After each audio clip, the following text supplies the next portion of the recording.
जयदीप सिंह जी सूरत से। राधे राधे। राधे राधे महाराज जी। महाराज जी आपके चरणों में कोटि कोटि दंडवत प्रणाम। महाराज जी श्री जी की कृपा से गुरुदेव आपको सुनने के बाद जीवन में बहुत परिवर्तन आया।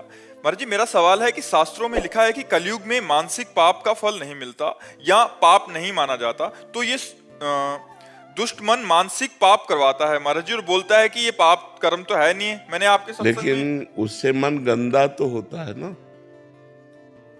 जब हम गलत चिंतन करते हैं तो उसका दंड तो हमें नहीं मिलेगा, लेकिन हमारा मन गलत संस्कार से युक्त हो रहा है, गंदा हो रहा है, मलिन हो रहा है।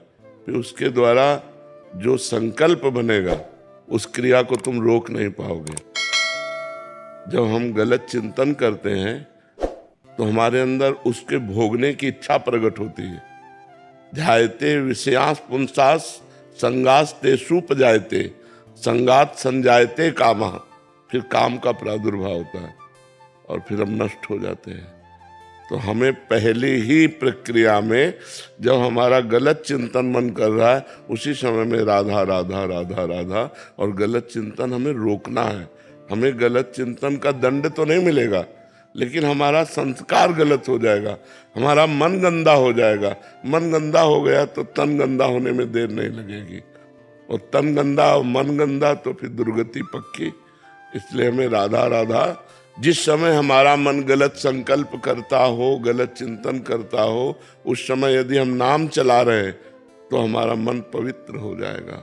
वो गंदी बातें जो चिंतन में बराबर चल भी रही हो, हम राधा राधा बोल रहे हैं तो बराबर गंदी बात भी चल रही, तो सब डिलीट होती जाएगी, वो सब नष्ट हो जाएगी। वो हमारे मन को गंदा नहीं कर पाएगी।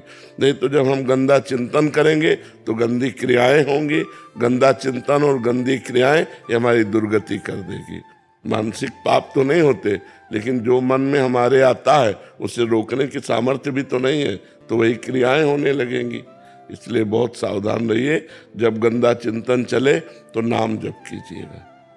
मितुल जी गुजरात से। श्री हरिवंश महाराज जी। महाराज जी हमने अक्सर सुनते हैं कि सच्चा वैराग्य मन को सभी प्रकार के बंधनों से मुक्त करता है, पर क्या ये संभव है कि कभी कभी किसी व्यक्ति में एक प्रकार का अकारण भय उत्पन्न हो जाए जो उसे वैराग्य की ओर प्रेरित करे, लेकिन वो वैराग्य प्रेम या समझ से ना होकर केवल संसार के प्रति एक नकारात्मक प्रतिक्रिया हो? यदि ऐसा है तो इस भय जनित वैराग्य की प्रेम जनित वैराग्य में कैसे परिवर्तित किया जाए ताकि हमारे केवल भय का परिणाम ना होकर भगवत प्रेम की स्वाभाविक अभिव्यक्ति बने? इसमें नवधा भक्ति सहायक होगी। किसका प्रश्न है? इसमें नवधा भक्ति सहायक होगी। भगवान के परम पावन चरित्रों का श्रवण कथन, भगवान का नाम कीर्तन, भगवान का नाम जप, भगवत भाव से सबको सुख पहुंचाना। देखो किस बात से वैराग्य लेना है ये बात समझना है। गलत आचरण जो पाप है बस उससे हटना है। हमें पानी पीना है, हमें अन्न पाना है, हमें कपड़ा पहनना है, हमें समाज में रहना है, हमें समाज के व्यवहार से युक्त रहना है, जीना है। अच्छा मान लो जैसे कह दो आपकी बैरागी होकर बाबा जी, हम तो बचपन से हैं, आना पड़ा ना समाज में। जाने के पहले यहाँ से भगवान ने कि तुम्हें जो कुछ प्राप्त हुआ समाज को दीजिए और फिर आइए। तो समाज का स्वरूप भगवान का स्वरूप है, ये सब भगवत स्वरूप है। अगर हम इनसे नकारात्मक भाव रखेंगे तो हमें भगवान की प्राप्ति नहीं होगी। मैं सेवक सचराचर रूप स्वामी भगवंत, मेरा आराध्य देव सब रूपों में विराजमान, मैं सेवक हूं। ऐसी भावना से यदि चला जाए तो वैराग्य अपने आप शुद्ध भगवत प्रेम प्रकट कर देगा। अब जैसे वैराग्य में व्यक्ति के प्रति घृणा, तो घृणा और नफरत अशांति पैदा करती है। वो सच्चा वैराग्य नहीं। सच्चा वैराग्य है कि जैसे हम अपनी माँ के पास बैठते हैं तो हमें काम नहीं सताता। तो जननी सम जानहि पर नारी, धन पराए विषते विष भारी। संपूर्ण जगत की माताओं बहनों के प्रति पवित्र भाव हो, घृणा का भाव नहीं होना चाहिए। घृणा नफरत ये वैराग्य नहीं है। वैराग्य ये है कि हम उनके समीप रहते हुए भी गंदी वासना से युक्त न हो। और ये तभी हो सकता है जब हम भगवान का भजन करेंगे, पवित्र आहार पाएंगे, अच्छा संग करेंगे। कुसंग करेंगे, गंदा भोजन पाएंगे, गंदा चिंतन होगा, फिर गंदा व्यवहार हो जाएगा। इसलिए बहुत सावधान। जैसे लोग शराब पीते हैं तो अब उनकी बुद्धि भ्रष्ट हो जाती है, वो पवित्र संबंधों को भी दूषित कर रहे हैं। तो ये जो गंदे खाद्य हैं, गंदे पेय पदार्थ है और गंदा संग है, ये हमारी बुद्धि को भ्रष्ट करता है। और अच्छा सात्विक भोजन है, पवित्र प्रेय है और हम साधु संग करें तो ये हमारी बुद्धि को शुद्ध करता है। और शुद्ध बुद्धि सही निर्णय करती है, अशुद्ध बुद्धि गलत निर्णय करती है। तो वैराग्य का मतलब घृणा करना नहीं है। हम तो समझे थे त्याग का मतलब होता है कि सबसे नफरत करके एक अकेले अपने शरीर से प्यार करो, दूसरे शरीर से नफरत करो, तो वही भावना बन। नहीं नहीं, बिल्कुल नहीं। वैराग्य तो इससे लेना है, इससे हो गया तो सबसे वैराग्य हो गया। गंदगी का घर तो अपना शरीर है। तो अपने खुद का शरीर का भाव कैसे छूटेगा? नाम जप करो, भगवान की आराधना करो, तो देहाभिमान नष्ट हो जाएगा। हर स्थिति में आनंद बना रहेगा। अब जैसे हमारा शरीर है, ये हमारे लिए एक कपड़ा है, मैं नहीं हूं। तो शरीर का राग तभी मिटेगा जब डट के भजन करोगे, पवित्र भोजन करोगे, पवित्र संग करोगे, तभी होगा।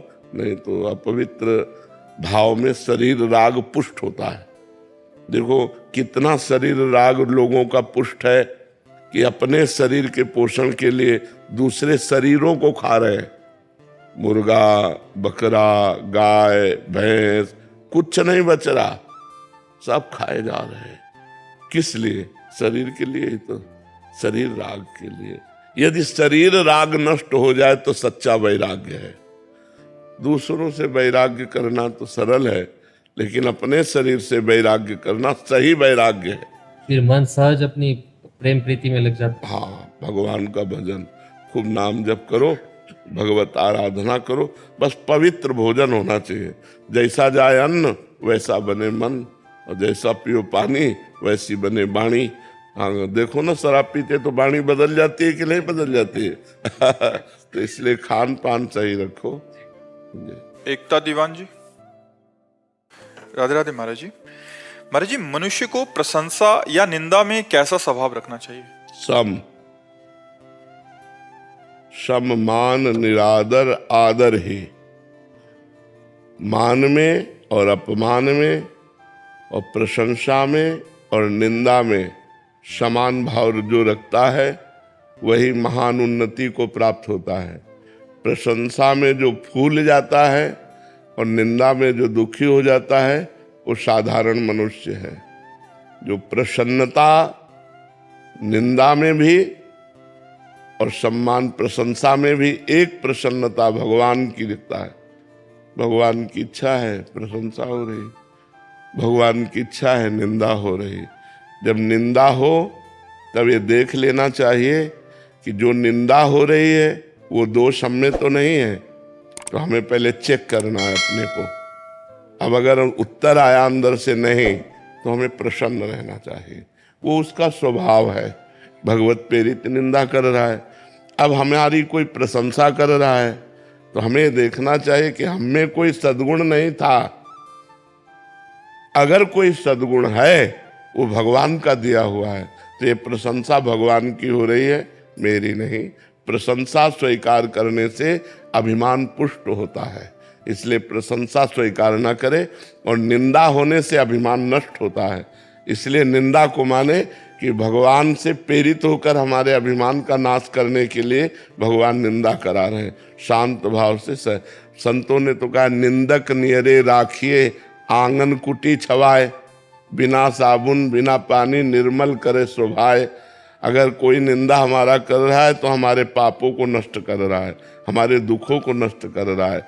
इसलिए पहली बात तो समान भाव रखे, और दूसरी बात है प्रशंसा भगवान की, और निंदा अपने अभिमान को नष्ट करने के लिए स्वीकार करे, तो बहुत अच्छा लाभ प्राप्त होता है, और भगवान की कृपा से वो अच्छा आध्यात्मिक आदमी बन जाता है।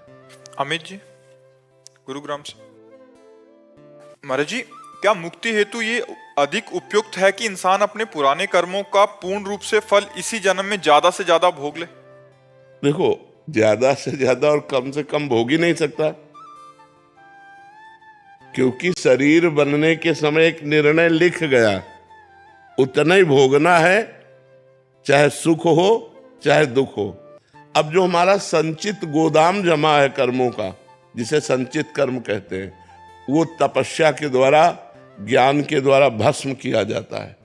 वो साधारण तपस्या से भस्म नहीं होता। जब निरंतर भगवान का भजन करे, ब्रह्मचर्य से रहे, पवित्र आचरण, तो वो गोदाम भस्म होगा। और जो नए कर्म हम कर रहे हैं वो भगवान को अर्पित करें, पवित्र कर्म, तो ये हमको बांधेंगे नहीं। और जो प्रारब्ध शरीर रचना हो गई उसे भोग लेते वो मुक्त हो गया।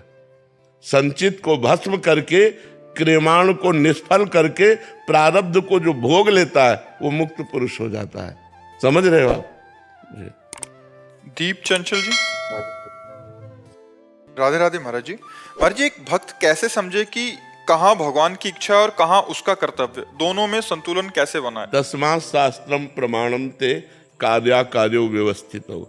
यदि शास्त्र सम्मत इच्छा है तो भगवत प्रेरित है, यदि शास्त्र विरुद्ध है तो काम प्रेरित है। अर्जुन जी ने भगवान से पूछा कि ना चाहते हुए भी ऐसा लगता है कोई हमारे ऊपर बैठकर हमसे पाप कर्म करा देता है। तो भगवान ने कहा, कामेश क्रोधेश रजोगुण समुद्भवा। ये रजोगुण से प्रकट हुआ काम और क्रोध, यही हिंसा और पाप करवाता है। तो काम प्रेरणा से धर्म विरुद्ध आचरण की प्रेरणा होगी, और राम प्रेरणा से धर्म युक्त आचरण की प्रेरणा होगी। ये पहचान है।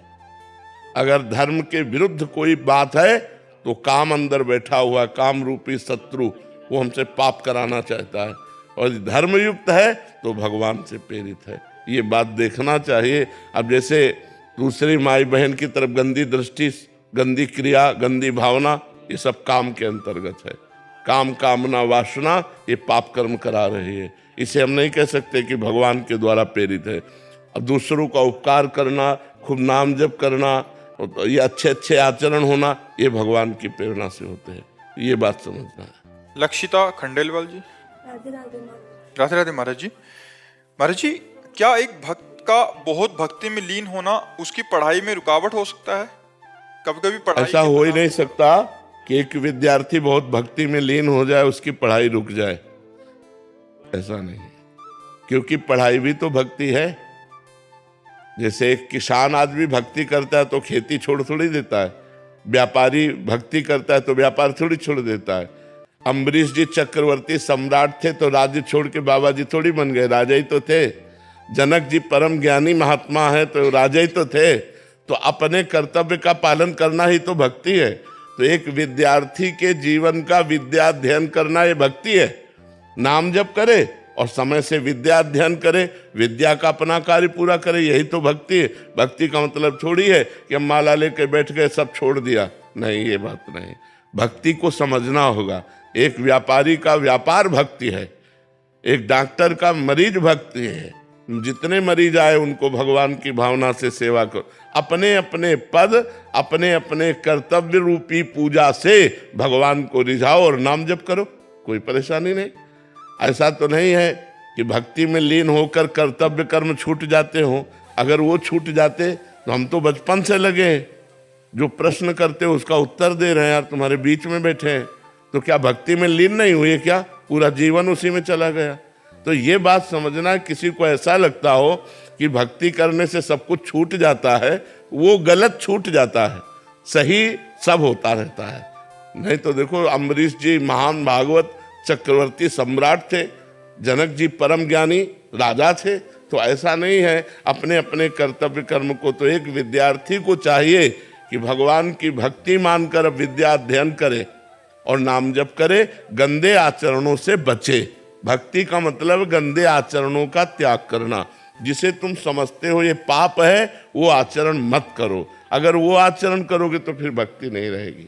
महाराज जी काफी जने कभी कभी ऐसे आते हैं कि वो सब मतलब घर के सारे काम छोड़ दिए और केवल भक्ति में लग गए। महाराज जी ऐसा वो कह रहे कि हमारे बच्चे ऐसा कर रहे हैं, तो महाराज जी ये गलत है, ये गलत है। कभी हमने उपदेश ऐसा नहीं दिया, कहीं भगवान ने उपदेश ऐसा नहीं दिया। अर्जुन जी कह रहे हैं मैं युद्ध नहीं करूंगा, भजन करूंगा जाके सन्यासी बन के, तो भगवान मना कर रहे, कह रहे युद्ध करो। अपने कर्म को करने का आदेश दिया गया। अब ऐसा थोड़ी कि आप कर्म छोड़ करके माला लेके बैठ जाना, ये प्रमाद है, ये गलत है। जिसका जो कर्तव्य है वो कर्तव्य कर्म करते हुए भजन करो। किसान हो, एक फावड़ा मारो, राम बोलो, राधा बोलो, शिव बोलो, हरि बोलो, राम राम राधा राधा, देखो अब तुम्हारी भक्ति कितनी बढ़िया बनती। व्यापारी है, ग्राहक आ गया, उसे भगवत भाव से उचित मूल्य बेच करके जो आपको उचित लाभ मिले उतना, और अच्छी वस्तु बेच करके और खाली समय में नाम जप करो, तुमसे बढ़िया भगत कौन हो सकता है। हर सबको समय है भजन करने का। अब कोई प्रमादवश बोले कि भाई हमको 8 घंटे ड्यूटी कर, तो 8 घंटे ड्यूटी बराबर कोई नहीं करता। हम माना 1 घंटा आप कंप्यूटर चला, फिर इसके बाद नाम जप करो, बीच बीच में राधा राधा बोल लो, धर्मयुक्त कार्य करो, हो गई भक्ति। भक्ति का मतलब ये जो काम छोड़कर भक्ति करना चाहते हैं, ये काम चोर है, ये भक्त नहीं है। बड़े बड़े संतों को देखो, पूरे विश्व कल्याण के लिए क्या क्या करते रहते हैं। आप तो अपने परिवार का पोषण नहीं कर पा रहे हो, लाखों लोगों का पोषण कर रहे, तो भक्तों को देखो कितनी बड़ी सेवा मिली हुई है। तो ये अपने कर्तव्यों का त्याग करना भक्ति नहीं है, कर्तव्य कर्म को करते हुए भजन करना भक्ति है। अमर जी एकदम ऐसा कह रहे कि ऐसा वैराग्य चढ़ जाता है कि वो कुछ सब नाम में लग गए। हम तो बचपन से बैरागी हैं, फिर हमको तो मतलब कहीं गुफा में घुस जाना चाहिए था। ऐसा नहीं है। हाँ, मन उदास हो जाता है संसार के भोगों से, और धर्म युक्त भजन करते रुचि नहीं रहती, संसार में रुचि नहीं रहती, पर कर्तव्य कर्म का पालन होता है। अब जैसे हमसे रुचि पूछी जाए कि आपकी रुचि क्या है, तो हम यही कहेंगे कि हमसे 24 घंटे में कोई ना मिले, ये मेरी रुचि है। लेकिन मुझे जो कर्तव्य कर्म मिला है, तो देखो बीमार है लेकिन हम समय दे रहे हैं कि हमारा ये समय एकांतिक का है, हम ये समय पूरा करके ही जाएंगे। एकांतिक पूरा होते ही डायलिसिस में जाएंगे, पर हम एकांतिक करके जाएंगे। तो हम अपने कर्तव्य कर्म को छोड़ दें, ऐसा नहीं, अपने कर्तव्य कर्म में डटे हुए हैं। हाँ, वैसी परिस्थिति आ जाए कि आवाज़ें नहीं निकल रही, बैठे ही नहीं जा रहा, तो बात अलग है जी। हाँ वर्मा जी, राधे राधे। राधे राधे महाराज जी। महाराज जी सांसारिक सुख से मन क्षणिक रूप से प्रसन्न होता है, गुरुजी ऐसा क्या करें कि मन हर समय प्रसन्न चित्त रहे। हाँ, भगवान से। ब्रह्मभूता प्रसन्नात्मा न शोचति न कांक्षति, समः सर्वेषु भूतेषु मद भक्तिम लभते पराम। जो ब्रह्म में स्थित हो जाता है वो अखंड प्रसन्नता को प्राप्त होता है। ब्रह्म भगवान राम, भगवान कृष्ण, जो भी भगवान के रूप हैं जितने, वो सब ब्रह्म रूप हैं। जब हमारा मन भगवान में लग जाता है तो देखो, भगवान की रची हुई माया जनित वस्तुओं की प्राप्ति में जो क्षणिक प्रसन्नता नहीं होती, उसे हर्ष कहते हैं। प्रसन्नता नहीं होती, उसे हर्ष कहते हैं। जैसे हमारा कोई रिश्तेदार मिला, या हमारी कोई प्रिय वस्तु मिल गई, नई गाड़ी आ गई, या कुछ भी, तो उसमें एक हर्ष होता है। वो ये द्वंद्व है। गाड़ी मिली, एक्सीडेंट हो गया, अब शोक होगा। व्यक्ति मिला, वो बिछुड़ गया, शोक होगा। वस्तु मिली, वो नष्ट हो गई, शोक होगा। हर्ष का परिणाम शोक है, और प्रसन्नता अखंड होती है। वो केवल भगवान से प्राप्त होती है, वो वस्तुओं से नहीं प्राप्त होती।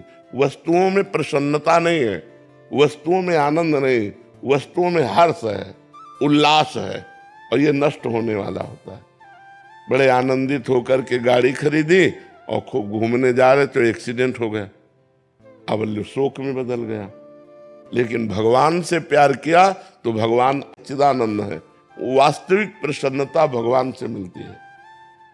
भगवान से यदि संबंध नहीं है तो कितने लोग हमारे पास आकर प्रश्न कर चुके कि हमारे पास संसार का सब कुछ है लेकिन मुझे शांति नहीं है, बस जो विश्राम मिलना चाहिए वो नहीं है। तो वो सांसारिक भोगों में तो है नहीं, वो तो भगवान में मिलेगा।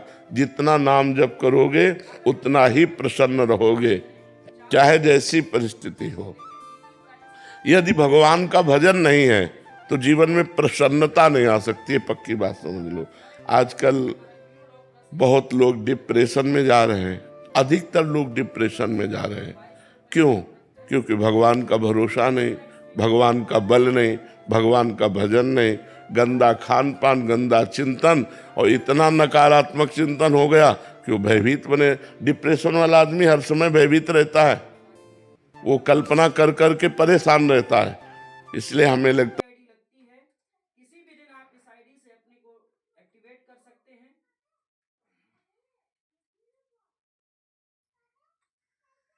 आश्रय लें और भगवान का नाम जप खूब करें, भगवान की कथाएं सुने और भगवान की सेवा करें। घर में ठाकुर जी जरूर विराजमान होना चाहिए, सबको अपने घर में ठाकुर जी विराजमान करने चाहिए, भगवान विराजमान करने, थोड़ी देर उनकी पूजा करनी चाहिए, थोड़ी देर उनको सामने कीर्तन करना चाहिए, उनकी दंडवत करनी चाहिए। एक बार भगवान कृष्ण को प्रणाम करने से 10 अश्वमेध यज्ञ का फल प्राप्त होता है। 10 अश्वमेध यज्ञ का फल प्राप्त होने वाले को पुनर्जन्म होगा, क्योंकि पुण्य नष्ट होंगे, लेकिन कृष्ण प्रणामी न पुनर्भवाए। जो भगवान कृष्ण को प्रणाम करता है, महाभारत में लिखा हुआ है, एकोपि कृष्ण कृता प्रणामो दशाश्वमेधा व्रतेन तुल्या दशाश्वमेधि पुनरेपि जन्मो कृष्ण प्रणामी न पुनर्भवाए। 10 अश्वमेध यज्ञ का फल प्राप्त होता है साष्टांग दंडवत करने से भगवान को। 10 अश्वमेध यज्ञ वाला स्वर्ग में पुण्य भोग कर पुनः जन्म लेगा, लेकिन भगवान को प्रणाम करने वाला पुनर्जन्म नहीं लेगा। तो अपने घर में ठाकुर जी विराजमान करे, उनको भोग लगावे, उनकी आरती करे, कीर्तन करे, उनके सामने नाचे, उनके सामने दंडवत करे, हाथ जोड़कर प्रार्थना करे, अभी मंगल हो जाए, अभी आनंद हो जाए। तो घर में तो टीवी लगाए हैं, पर इधर उधर की बातें देखते हैं, मन को प्रभु में लगाना नहीं, तो फिर अशांति नहीं तो और क्या। अब जिसको देखो मोबाइल में लगा रहता है, जिसको देखो मोबाइल में लगा रहता है। 1 मिनट भी मोबाइल से अलग रहना पसंद नहीं है, कि शांति से बैठकर भगवान का चिंतन कर रहे हैं, शास्त्रों का स्वाध्याय कर रहे हैं, ठाकुर जी की सेवा कर रहे हैं। मोबाइल में इतनी प्रीति हो गई कि अगर ठाकुर जी की सेवा होगी तो बगल में रखा रहेगा वो, और वो कुन्न कुन्न करता ही रहता है तो मन एकाग्र नहीं हो पाता, ना ठाकुर सेवा में ना भजन में। तो देखो किसका मैसेज आया, देखो किसका